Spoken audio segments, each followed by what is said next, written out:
Bonjour les cinquièmes. Alors aujourd'hui on va parler un petit peu des classes grammaticales. Donc c'est un sujet qu'on a déjà pas mal abordé en classe, donc cette séance sera plus un rappel qu'autre chose. Aujourd'hui on va faire un survol de toutes les classes grammaticales qui existent en français. Et pour cela on va s'appuyer sur une carte mentale que je vais vous présenter. Alors, on va commencer déjà par s'intéresser aux mots, puisqu'il s'agit de parler des mots, des constituants de la phrase. Donc, on va déjà se poser la question, ce mot est-il variable ou invariable? Alors, on va commencer par les classes grammaticales variables.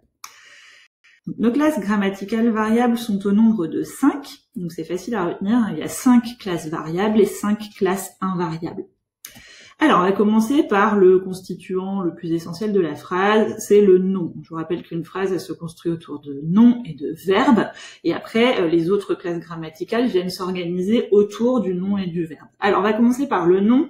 Donc, les noms se divisent en deux catégories, les noms propres d'un côté, donc les noms propres qui prennent une majuscule et qui sont le plus souvent pas accompagnés d'un déterminant, et les noms communs qui eux sont variables en genre et en nombre et qui sont le plus souvent accompagnés d'un déterminant. Alors on va parler du coup du déterminant, je vais pas rentrer dans le détail parce qu'on en a déjà pas mal parlé en classe.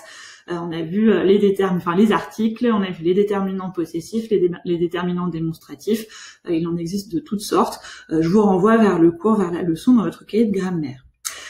Ensuite, pour compléter notre groupe nominal, nous avons l'adjectif qui vient apporter des précisions sur le nom. Donc noir, gentil, beau, etc. Ce groupe nominal peut être remplacé par un pronom. Alors là, c'est pareil, des pronoms, il en existe de plusieurs types, les pronoms personnels, les pronoms démonstratifs, les pronoms possessifs, les pronoms indéfinis, etc., les pronoms relatifs. Je ne vais pas rentrer dans le détail, mais le pronom vient remplacer le nom, il est mis pour le nom, et donc il va pouvoir remplacer le nom ou le groupe nominal.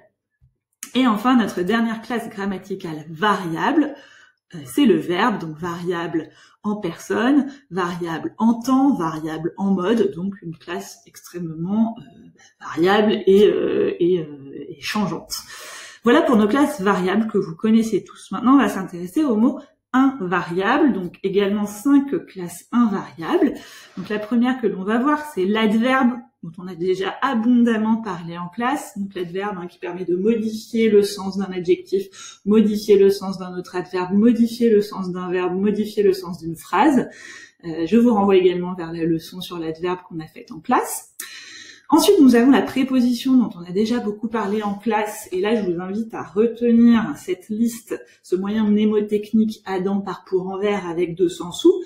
Ce sont la plupart des propositions, il y en a d'autres bien sûr, mais déjà ce sont les principales que vous pouvez retenir avec ce moyen mnémotechnique. Donc les prépositions, comme leur nom l'indique, elles sont placées avant, avant un autre mot, avant un nom, avant un verbe, voilà.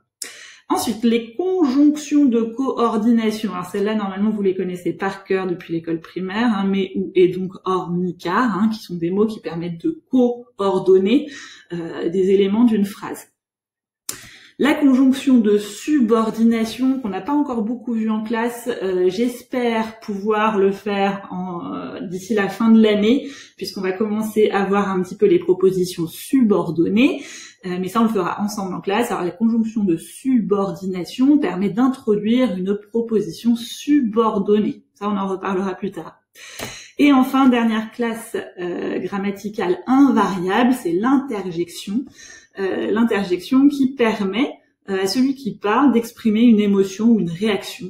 Donc c'est vraiment, ça appartient au langage oral, donc exemple ouf, etc. À ne pas confondre avec les onomatopées, qui sont alors retranscription avec des mots de bruit comme boum, splash, paf, etc. Voilà pour nos classes grammaticales variables et invariables.